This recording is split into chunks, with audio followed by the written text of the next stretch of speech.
Hello, my dear gardeners. Look at the grass behind me. Spring is coming. Although my roses are still staying dormant, the buds are starting to swell, so maybe next week will be the time to trim them. But I received plenty of rose-related questions, and today I'm going to answer some of them. So the first question is from Peggy Mills. My roses are really leafing out, Olga, but we have a cold frost coming and we will get below freezing. Do you think I should wait to prune them? Well, usually those spring freezing conditions are not really long. Usually when you look at the weather forecast, the temperature drops maybe for an hour or 2 hours in the morning, and I don't think it's really cold enough to damage roses. And also I am a strong believer into let roses do what rose wants to do, and roses know better. So if your rose is leafing out, roses know it's time to begin growing. You can wait a day or two, you can do the pruning and then just throw a shower curtain on your roses at night if you're worried that the roses might sustain the damage. But if roses are leafing out, I will go with my usual rose routine and wouldn't bother so much about those sudden frosts. Here we are expecting a snow tonight, but my roses didn't wake up yet, so I'm just waiting for them to wake up and then I will do my spring maintenance. The second question is from Denise. I have over 20 roses and the bunny nibbled on every single one, all the way almost to the ground. Well, there is not a question, but Denise, I'm in the same boat as you are. The other day I was inspecting my Lady of Shalott and I realized the damage there is bigger this year than during last year's. And usually the rabbit damage is not big in my garden. But this winter there was so much snow, rabbits became hungry and more desperate and they went for roses, unfortunately. What can you do? Hopefully with the warmer weather, roses, which are resilient plants, they will rejuvenate and will regrow. So I'm in the same boat with you, Denise. Hello, Olga. Spring is here. It's from Ellie La Rose. I live in Quebec and we still have 4 feet of snow, but the temperature is so nice it will soon melt. Last year, inspired by you, I planted climbing roses and they have not shed their leaves. Should I remove them before they wake up? Again, I'm a true believer to let roses do what they want to do because they know best. And there are 2 schools of rosarians. The first school, they take all the leaves down in the fall, they clean it up, they make sure that all the leaves underneath the shrub is cleaned up. And that's how they let roses go into winter. I'm on more relaxed side. And you can agree or disagree, but that's what I do in my garden. I let roses do whatever they want in the fall. I don't really clean up. It depends on the year. If I have time, I do. If I don't clean up. So this year I didn't. So my roses, all the leaves are staying, and during the spring pruning, that's the time to clean up. I will do the pruning, I will take all the leaves down, I will throw them in the trash, not in the compost pile. Everything underneath the rose will get cleaned because it's a diseased foliage and we don't want to keep it in the garden to spread that disease another cycle, right? We want to interrupt the cycle. Some of the leaves, roses will shed when they start leafing out, but some will stay. So for me, and that's what I advise my friends, rosarians, just go ahead and do a nice cleaning in spring. And the second part of questions from Ellie La Rose was about the Easy Peasy rose.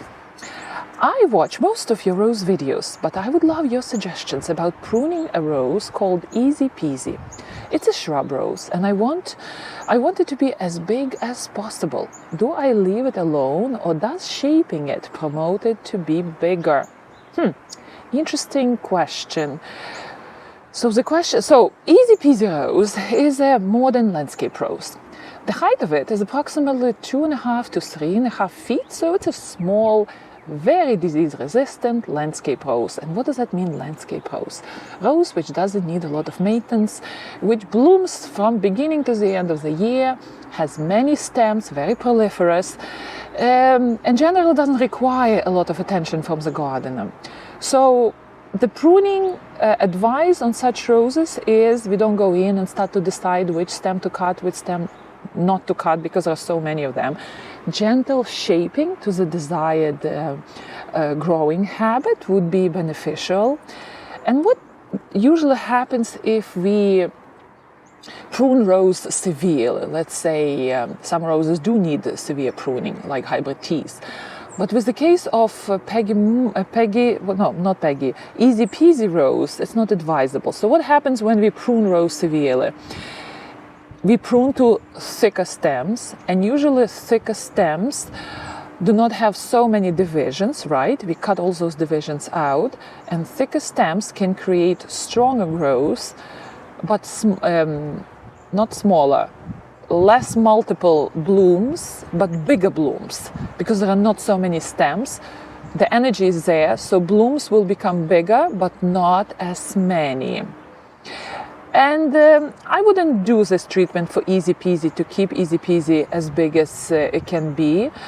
I would just gently shape the shrub.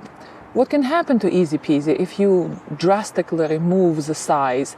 It can have very unbalanced growth, and you don't want to have that in the rose. What I would do in place of Alila rose, I will let her new rose mature slowly, which is going to happen in 3-4 years. Rose will reach its maturity, so 3.5 feet, not higher.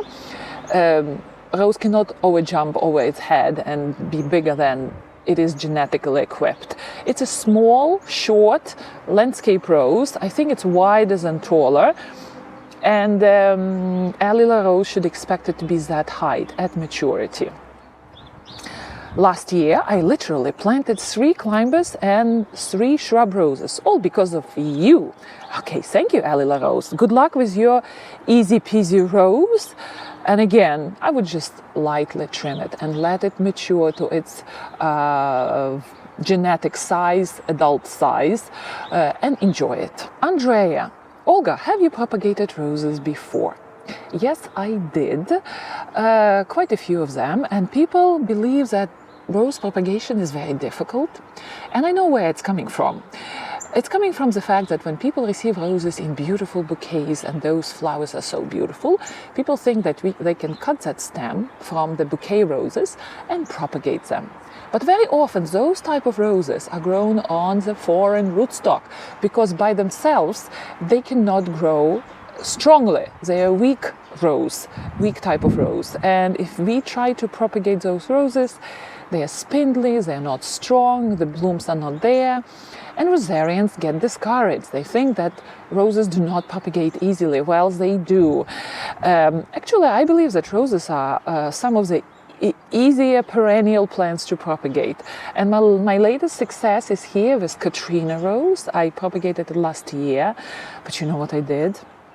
I can't believe myself. The snow was so thick there that I forgot that I propagated roses, so I walked over them. Well, snow was deep enough to kind of protect roses from me stepping all over them so they didn't break. Some of the fresh foliage got off, but all of them, I just checked, all of them are doing fine, despite my horrendous treatment of them. A question from Susan Middleton. I planted 3 Queen of Sweden last year. I had a look a few days ago, and the bark is well chewed almost down to the ground. Rabbits. I'm not sure if it's all around on each stem, as it is so wet I don't want to get down on my knees yet to have a good look. I did not think of protecting them with chicken wire, as I've never had this problem before. My other roses are very thorny, while Queen of Sweden is almost thornless. Have you had this problem? When is it the right time? Should I cut them down almost to the ground and hope for the best? Good question. We are in the same boat again, rabbit dabbit, right? If roses are severely damaged and nibbled all over the stems, I would not cut rose all the way down to the ground. I will just trim the most damaged parts and let rose leaf out and start living in a way. Plus, we had a chat with Susan under one of the videos, and Susan said that those roses are grafted roses. Well, the problem with grafted roses is there is a union, the graft union. If everything is killed above graft union, only the rootstock is alive in the soil, and the rootstock, of course, is different. Then that rootstock will start growing, and you will get a different rose. And usually that rootstock is strong, but not very healthy. For example, Dr. Huey. I used to have Dr. Huey on my arch right here, and it was a beautiful red rose, but it was so thickish. I would call it phoenix rose. In the middle of the summer, literally it will drop all the leaves from black spot. And then 2 weeks later, new shoots will come up, and my phoenix rose would live again. So very strong, very thickish rose. The combination, right? Very thick and very strong. I got rid of that rose, but maybe I should have kept that rose, because I could have trained my grafting skills on that rootstock. Oh well, I got rid of it. So, Susan, watch your roses. Don't get rid of all that top growth, because you might just finish that rose, Queen of Sweden, and let it leaf out. And if in the middle of summer your rose decides to make those stems dead, by that time there would be new stems coming up from above the graft union, hopefully, and you will get your rose back. And again, don't be strong on fertilization, thinking if you put a lot of fertilizers, your roses will just get this big push, strong growth. No, be gentle. Pay attention to that rose and stay on top of watering through this season to make sure that you will help that rose. And the last question is from Jennifer. Thank you, Olga. You have a lovely garden and your roses thrive. Will you do a video on rose care at the beginning of this season? How you fertilize and care for them? Yes, definitely. We are just delayed here in New England. I look at gardeners in the southern states, and they are already pruning their roses, fertilizing them and all that stuff. Here, we are delayed. What can you do? So yes, I will be filming all the pruning, feeding, all the schedule, what needs to be done with roses in spring in my garden. So stay tuned, Jennifer. All right, my dear gardeners, it is getting colder. Well, the temperature is dropping. I can feel it. The snow is coming. But looking at the garden, spring is marching on. I will see you in our next video. Happy gardening.